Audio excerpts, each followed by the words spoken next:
Hello friends, പുതിയൊരു വീഡിയോയിലേക്ക് എല്ലാവർക്കും സ്വാഗതം. നമ്മൾ ബ്രസീൽ ടീമുമായി ബന്ധപ്പെട്ടുള്ള ന്യൂസുമായിട്ട് വന്നിട്ടുള്ളത്. ബ്രസീൽ ടീം ഇന്നത്തെ പരാഗത്തിനായിട്ടുള്ള മത്സരം വിജയിച്ചോടി വേൾഡ് കപ്പ് യോഗ്യത നേടിയിരിക്കുകയാണ്. 23ാമത്തെ പ്രാവശ്യമാണ് ബ്രസീൽ ടീം വേൾഡ് കപ്പ് യോഗ്യത നേടുന്നത്. ഇതുവരെയുള്ള എല്ലാ വേൾഡ് കപ്പിലും ബ്രസീൽ ടീം യോഗ്യത നേടിയായിട്ടുള്ള റെക്കോർഡും ബ്രസീലിന് സ്വന്തമാണ്.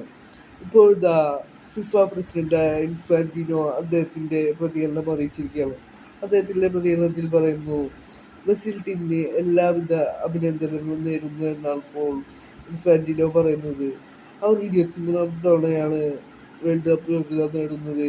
ഇതുവരെയുള്ള എല്ലാ വേൾഡ് കപ്പിലും അവർ യോഗ്യത നേടിയിട്ടുണ്ട് എന്നാണ് ഇപ്പോൾ ഇൻഫാന്റിനോ പറയുന്നത്.